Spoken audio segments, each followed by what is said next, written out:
Assalamualaikum warahmatullahi wabarakatuh. Selamat siang semuanya. Kami dari kelompok 7 akan mempresentasikan tentang risiko operasional. Inilah tim kami.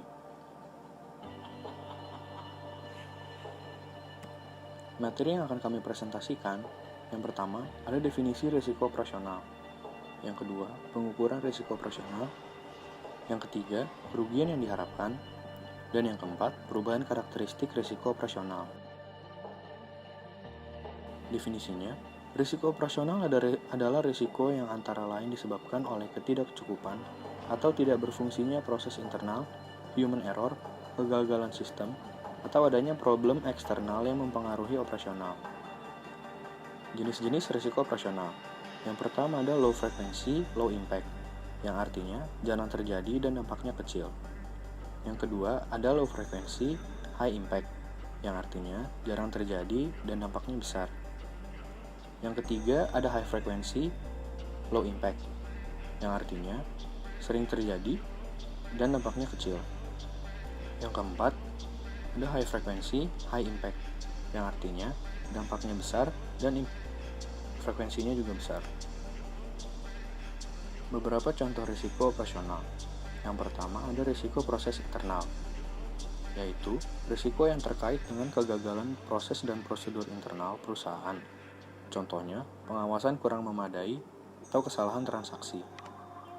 Yang kedua, risiko SDM, yaitu risiko yang terkait langsung dengan pegawai perusahaan itu sendiri, di mana disebabkan oleh aktivitas yang disengaja atau tidak disengaja, dan tidak terbatas pada bagian tertentu dari perusahaan, bahkan dapat terjadi pada fungsi risk management. Yang ketiga ada risiko kegagalan sistem, yaitu risiko yang terkait dengan penggunaan sistem dan teknologi. Contohnya, sistem keamanan yang kurang baik dan kesalahan program. Yang keempat, risiko eksternal, yaitu risiko yang terkait dengan kejadian-kejadian yang berada di luar kemampuan kontrol secara langsung dari bank. Contohnya, bencana alam. Pengukuran risiko operasional. Untuk mengukur risiko operasional, dibagi menjadi 4 posisi, yang dimana posisi tersebut adalah titik pertemuan antara IR, expected return atau keuntungan yang diharapkan, dengan standar deviasi atau simpangan baku. Simpangan baku di sini sering diartikan dengan tingkat risiko yang semakin besar simpangan bakunya, maka semakin besar tingkat risiko yang akan terjadi. Di posisi pertama adalah di mana IR berada di posisi yang paling tertinggi dan sigma juga berada di posisi yang tertinggi, dalam artian semakin tinggi pengharapan pada IR, maka semakin tinggi kemungkinan terjadinya risiko. Di posisi kedua adalah di mana IR berada pada posisi rendah dan sigma berada pada posisi yang tinggi, dalam artian keuntungan yang diharapkan rendah, namun kemungkinan terjadi risiko tinggi. Posisi ketiga adalah di mana IR berada pada posisi rendah dan sigma pada posisi rendah, dalam artian keuntungan yang diharapkan rendah dan kemungkinan terjadi risiko juga rendah. Terakhir ada posisi 4, yaitu di mana IR berada pada posisi tinggi dan sigma berada pada posisi rendah, dalam artian keuntungan yang diharapkan tinggi, namun kemungkinan risiko terjadi rendah. Posisi M adalah posisi yang dianggap sebagai titik yang paling optimal untuk kondisi IR dan sigma.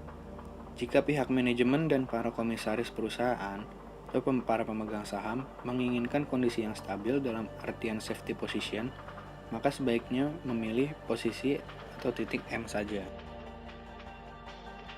Strategi hadapi risiko operasional.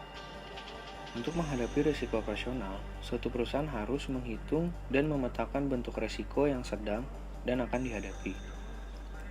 Lalu, memperhitungkan berapa biaya yang harus dialokasikan menyangkut pengelolaan risiko. Selanjutnya, memutuskan pembentukan mekanisme seperti apa yang layak diterapkan untuk mengelola risiko. Dan yang terakhir, memutuskan dari mana sumber dana yang dapat dialokasikan untuk mendukung penyelesaian operasional risk ini. Berikutnya ada cara menghitung kerugian yang diharapkan, yaitu kerugian yang diharapkan sama dengan probabilitas dikali besarnya kerugian. Ini terdapat contoh soal tentang data historis untuk melihat lapangan kerja selama 12 bulan.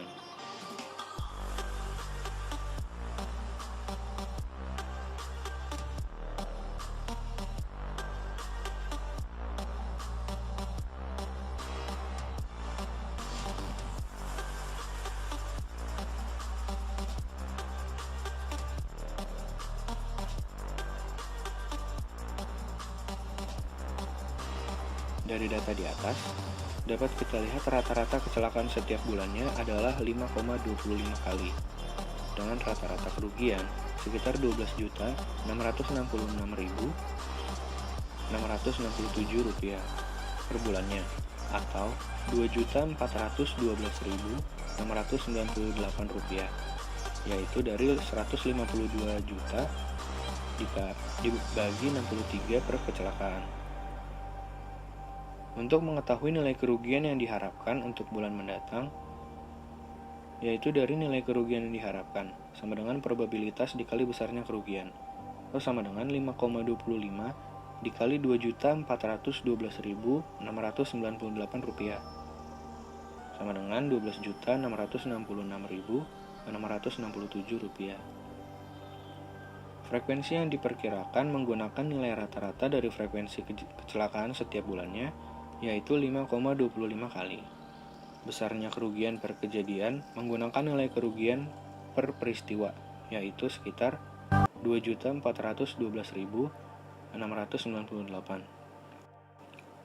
Sekian presentasi dari kami, kurang lebihnya mohon maaf. Wassalamualaikum warahmatullahi wabarakatuh.